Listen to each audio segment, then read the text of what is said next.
Hello, I'm Susan Rushton, as you can tell, and this is Lifelong English Major.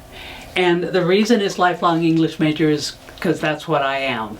And I want to share a book with you before I introduce you to my guest. This is The Year Without a Santa Claus. It's very old, very, very old, as in 1956. My mother found it, and we read it every year at Christmas Eve. And I want to share a moment with you. Have you been told, did you ever hear of the curious, furious, fidgety year when Santa Claus unhitched his sleigh and vowed he was having a holiday? How did it happen? This way. And this is how it's a wonderful book. Look for it. It's been a movie, and it's terrible, of course, because it's a movie and they did change things. But The Year Without a Santa Claus is wonderful, and it is by Phyllis McGinley, McGinley, and it was J.B. Lippincott Company. That, of course, is in 1956. I don't know if they're still available, but it might still be around. The Year Without a Santa Claus by Phyllis McGinley. I highly recommend it. It's beautiful. Okay, and we have a couple of other books about Christmas and Santa Claus with my guest, Mike Scancan. And if you're interested, his email, may I share his email? Share your email, Santa in Auburn. It took me a while to recognize that. santainauburn@gmail.com. And you can also look at him at perfectlysanta.com. So we're going to have a good time. You are a regular Santa in December. How long have you been doing that? Well, this is my third year, Susan. Third year? Yes. Okay. Why have you, what does this involve? Aside from, hi, ha ha ha ha, and your Well, I'm not really a hi ho ho ho Santa type. Okay. I'm what they call a performing Santa. Okay. And in my daily life, I interact with people in line. I'm the kind of person that's talked to people, at a crosswalk, and it's just the way I am. And many, many years ago, I took my children to see Santa in Macy's in San Francisco, and he was unique. He didn't look like Santa. He was from Brooklyn, had a heavy Brooklyn accent. He wasn't dressed in a traditional red Santa suit. He had on red overalls and a white shirt with some mistletoe on it. And he was bald and didn't wear a hat. But he talked to the kids. And it was amazing to watch their expressions when he was actually talking to them and not just saying, "What do you want for Christmas?" So I thought that was very, very interesting. And if I ever was a Santa, that is what I would try to portray. And years before that, I'm a storyteller, and I had written a lot of different stories, but every year at Christmas time, like you, we would bring out a Christmas book and read it on Christmas Eve. Yeah. And each year we looked for a new book to read. And one year I decided enough is enough, and I'm going to write my own. So I wrote a very long poetic story 31 years ago. I still enjoy it and still read it and sometimes recite it. Still sometimes recite it. But about 10 years later, I wrote a second Christmas story. And about 5 or 6 years ago, I started thinking, I'm retired now, and I see Santas. Maybe I can do something with it. Yes. Yeah. And I got a call from a lady in Meadow Vista. She was very pleasant, and she had some questions about an item she had and wanted to know if I could help her identify it. And I did, and she said that she was moving and was going to have a big garage sale and maybe needed a little help identifying some things. So my wife and I went to see her the next day and chatted for about an hour and a half with them. They are very, very pleasant people. And he was incapacitated, and he's... Her husband? Yes. Yeah. And at the after about an hour and a half, he finally just said, "Hey, I've been Santa for the last 11 years, but I can't do it anymore. Do you know anybody that's looking for a Santa Claus?" Me! My hand jumped up faster than yours, okay? So they drug it out. It was a beautiful suit. I mean, it took them a while to find it, but it was a beautiful suit. They wanted a lot more money for it than I thought I should pay for any suit, much less a Santa Claus suit. But they looked like they could use the money, and I said, okay, let's do it. And we got home, and I put it on, and it was enormous. The sleeves came down to my knees practically, and I had to take it to a tailor and have him cut it up a bit so it would fit onto me. But it was very, very, very heavy. Yeah. Very heavy. And I went out and I had a vest made that I wear now, so I don't wear the traditional red Santa jacket. I do occasionally, but typically I wear a red vest. Okay. With gold buttons that say Santa on them, and I usually have a big smile on my face. Well, usually. Good. Usually. Well, I want to tell you guys that granted, you have been visiting at Silver Screen Classic Movies on the first Saturday of the month. Thank you for reminding me of that. They're delightful, by the way. Well, yes, they are. I agree with you. They really are. Thank you. At the Auburn Library. No. Never mind. Well, usually at the Auburn Library. But the reason I have him here is that I met him again and your wife at Bevmo when I was getting in there and getting some stuff, and he was reading to some children from a book about Santa, right? Yes. It was Christmas, and I looked at that, and I was thinking about this, and I raced right out and brought back my pens and said, I need to talk to you at Christmas. So show us the book that you were doing there, and yeah, my reindeer as told by Santa. Well, let me back up just a little bit. Okay. So I'd written those 2 Christmas stories, Yes. and then I got a suit, and that was in April. And as we started to get towards the season, I thought, well, my one story was way too long, the first one I did, and I wanted to write additional stories that I could tell as Santa.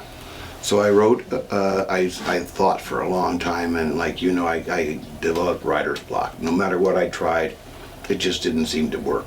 Gee, so isn't that frustrating? then I wrote one called My Reindeer and My Elves, and it was very long, and it didn't flow well. There were parts that I liked, but it just didn't flow well. Yeah. And I always would run any poems I wrote, stories, to my siblings, and none of them liked it. They all said it was too long, so I cut it into 2 stories. And the first one's My Reindeer as told by Santa, and the second's My Elves as told by Santa. See, I was thinking that as Michael Scancan, I'm an administrative assistant to Santa. Yeah. And I can write these stories. But when I was a little boy as Michael, I sat on Santa's lap one day and there was no one waiting in line. And I got to sit there for a very long time. We talked about so many things that day: school, sports, vacations, family. What pets, a great friends. Santa that was. It was. He was so good. And I finally said, Santa, what do you want for Christmas?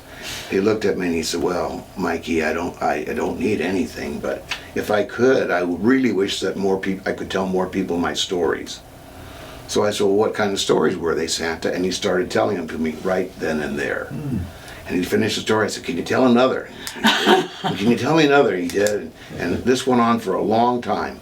And that night I couldn't sleep. I just laid in bed. How old were you? Oh, probably 6 or 7. I couldn't remember. I couldn't sleep. But the stories just kept racing through my head.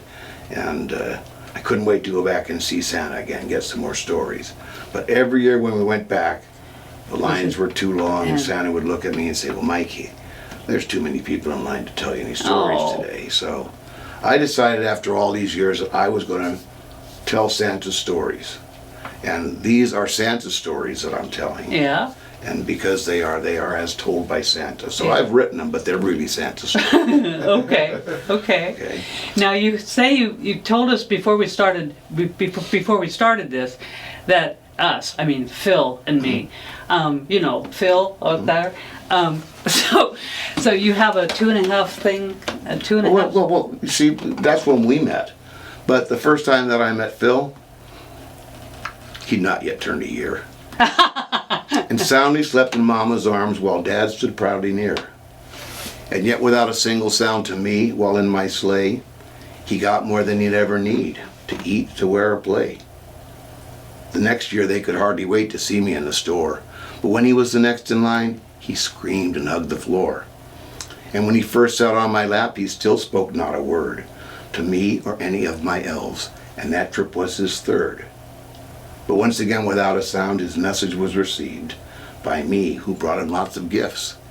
Yes, that's what he believed. As years went by, he lost all fears, and each year took his list that he composed and brought to me, clenched tightly in his fist. And sure enough, each Christmas day, his wishes were achieved when all his gifts were brought by me, or so it was believed. Then came the year he got too big to sit upon my knee.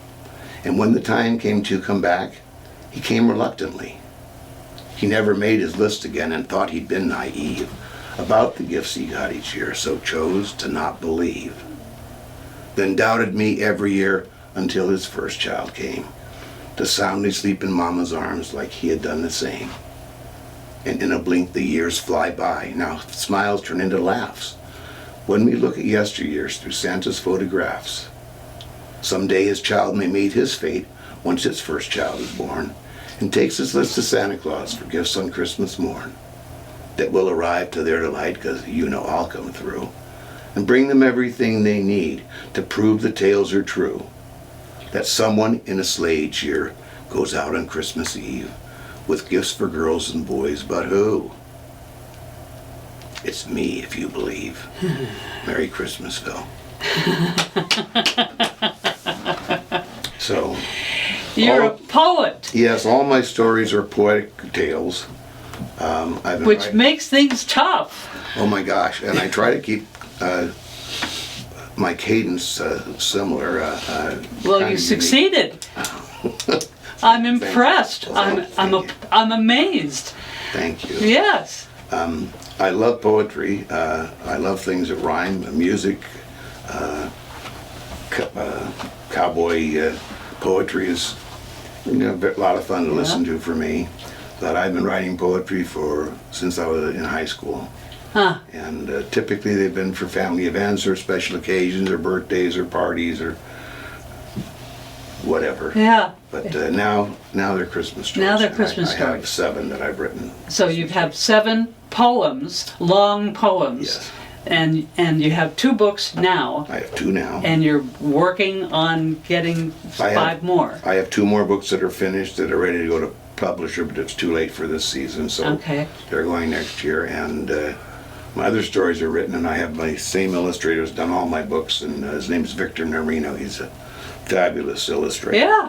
And he'll be doing the other 3 as well, and I hope to add some more stories next year. Wonderful. I just added Mrs. Claus as told by Santa recently, so that's going to be a lot of fun when we get to it.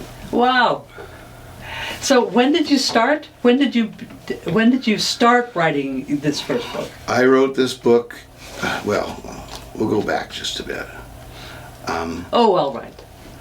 I'd gone through writer's block and couldn't come up with anything. I had been trying for 2 or 3 years to write a new Christmas story for the family gathering, and nothing came to my mind. And driving home one evening, I was talking to my wife, and I said, I just can't come up with anything. I tried, and, it starts off well, and then blank. And between the 10 minutes from our home and we got home, another idea came into my head. And I got home and I wrote it, and I made a few revisions, but I finished it that night. And that was called Believe, which I just told Phil. Yeah. And I woke up in the morning, walked downstairs and saw our Christmas tree, and another one came to mind. So I wrote one about our Christmas tree. And I got real excited about, Christmas stories, and that's when, about a week later is when I sat down and I came up with my elves and my reindeer. And kind of let it sit for a while, and then we met with an agent, children's book agent, and the cost was just prohibitive for me to try to do it through them. And this year I had a high school friend who has published a number of children's books, and he told me where he found his illustrators, and I went to the same place and was delighted with what I found. Yeah. And I contacted him the first time on May 15th of this year. Okay. And got him to do my illustrations, and was set to have them printed in the States here. But the cost was very high for published books, and I needed to find a publisher, so I became my own publisher and created my own publishing company. Good for you. Thank you. That's possible. It's That's possible. It's possible. called the Scanlan Publishing Company, and it's right here in Auburn. Now, I have a question to Yes. ask you. Does it make any sense if somebody wants to have a book published to contact you? Oh gosh, I'd be delighted to help them and walk them through the steps that I went through. So again, Santa in Auburn Santa in Auburn at gmail.com. That one will work, or my That phone one. number they can call me to if they'd like. Can I give my phone number out? Yeah.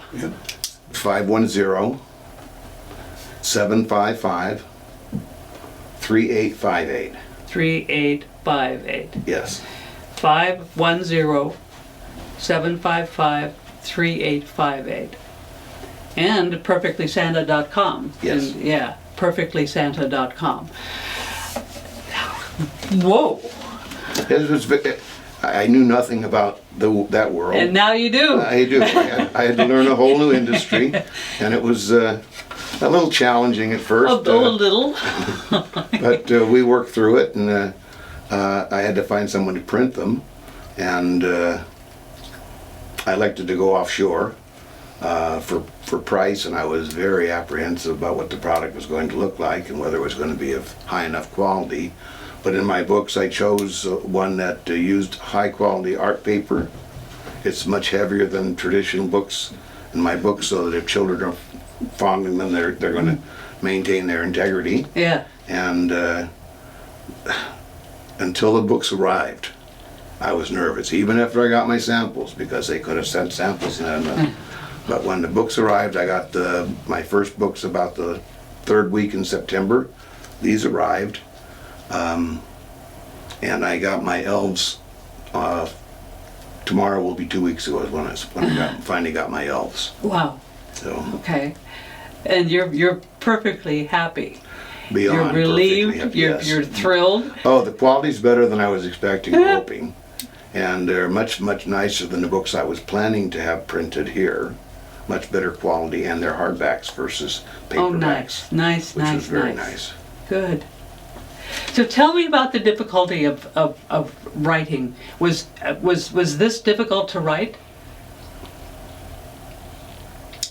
That's a tough question. I mean, It took a while. it took a while. Yes, it took a while. It takes a while. But- expect that it will take a while.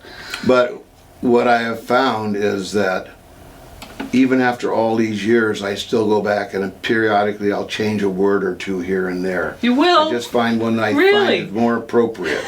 But not after they're in print. But No. but I understand. yeah. So I'll write a story and I can write it fairly quickly, but that's not my story. It doesn't flow well, and it just needs changes and corrections everywhere. And Yes. some stanzas get tossed and others get added. Yes.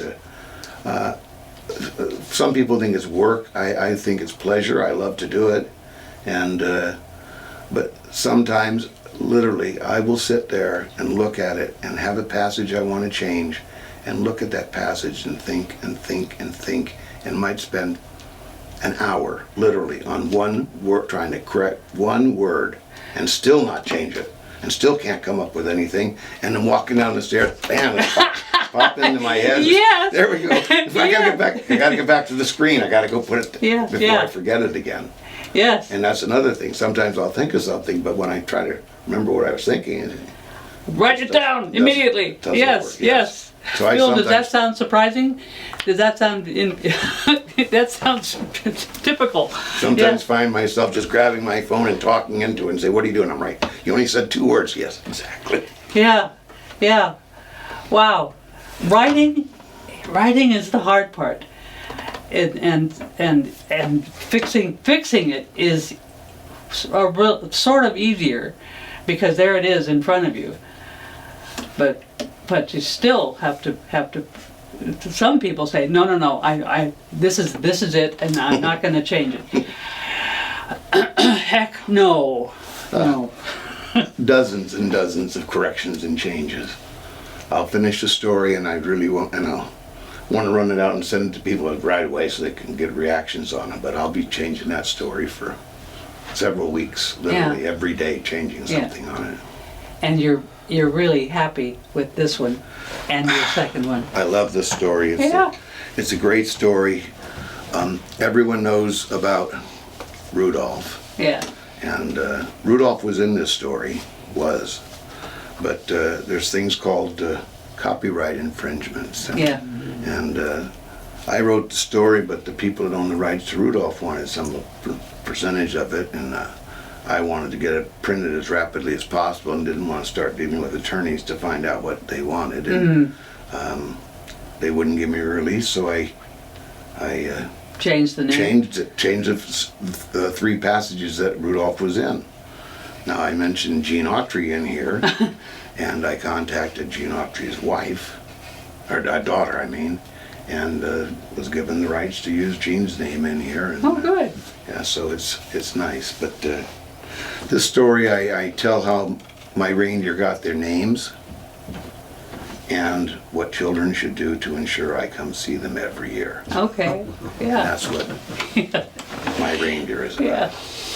Now, in addition to writing, you do Perfectly Santa. Yes. You and your wife. Yes. Explain that, please.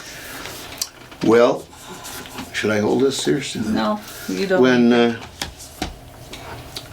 When I first told my wife that I wanted to be Santa, she was more than apprehensive.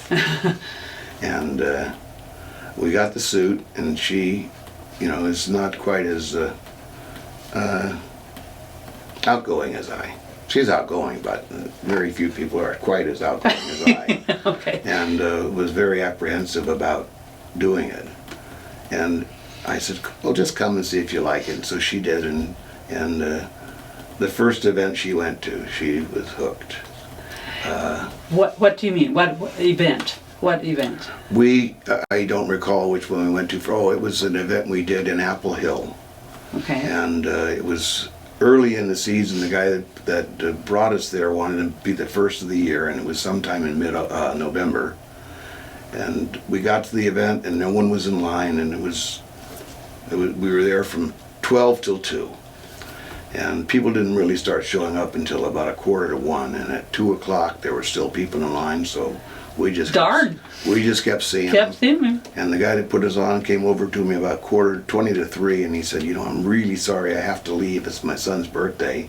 And I said, that's okay, and there were still some people in line, so we just kept seeing people and chatting with the children, and about 3:30 or 3:45, we said, well, we have to go now, so we headed to the parking lot and ran into 4 or 5 families en route to the parking lot, which was another 40 minutes exactly. We hadn't eaten anything all day, so my goodness. We stopped at an apple stand to go in and get Santa's something. Supposed to be fat, right? Yes, and guess what happened? Have to eat. Guess what happened there? Oh, yeah. Santa. And as we were almost finished and coming out, got back to the parking lot, there was a car about 40 yards away.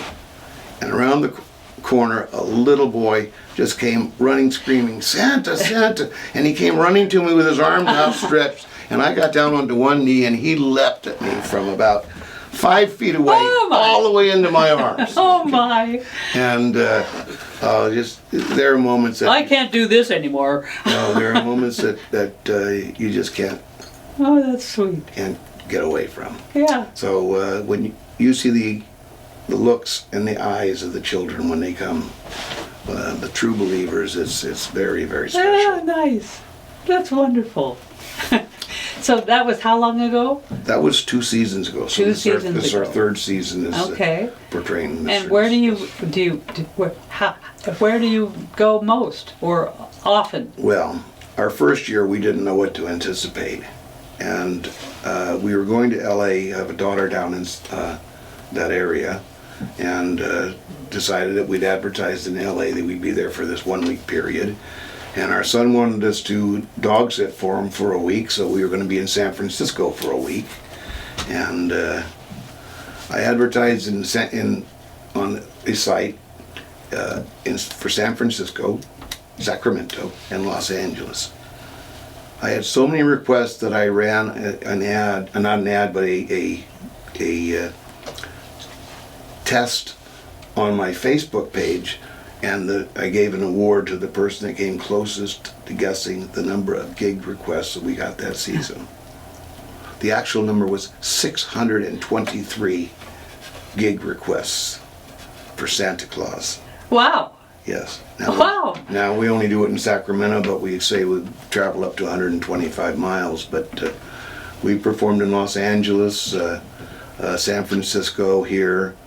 We are the Santa and Mrs. Claus for the Sacramento Kings. Oh, nice. We were at Pottery World for their open house 2 weeks ago. It was a fabulous event. We've done book signings. We just did one day before yesterday at Loved Again here in Auburn. It was a lot of fun. The kids were wonderful. We just got our books, and I went into the Hallmark store in Reno. Someone told me I should go there, and I said, well, Hallmark, they're not going to sit around even and talk to me. But lo and behold, they loved my book. They brought me back the next day, and I saw the regional manager for them, and she loved the books. I think she might like them more than I. But they are now in 3 different Hallmark stores in our area, one in Reno, one in Vacaville, and one in Folsom. Oh, And I just sent books back to their flagship store in Kansas City. wow. They have an event called Hallmark Christmas Experience. Wow. It's their first year, and it's a wonderful event. And they have approximately 5 million visitors a year to that store. Wow. So I'm very excited. You're about doing this. very well. I have the books in 18 stores now, Good. and I stopped trying to put them in stores because I just didn't have time to deal with the stores anymore, and I didn't know what kind of quantity I would have available for them, Okay. because my first printings, just to be different, because I am a bit unique, I had 500 A copies. bit unique, yes. I had 500 copies of my reindeer that I signed and numbered, 1 through Okay. 500, and then I printed another 1,000, Woo! and I printed 1,000 of my elves as well. Wow. Okay. Mike Scanlan. My goodness. This is wonderful. If you are interested in the books, look at perfectlysanta.com, and there they are. And my goodness, I am thrilled to have had you. I'm thrilled to have met you at BevMo, and I'm thrilled that you have been to Auburn, to Silver Screen Classic Movies, and I'm thrilled to introduce him to you guys. Thank you very much. Well, it's been my pleasure to come, Susan. Thank you so Great. much for inviting me. You're welcome. Goodbye.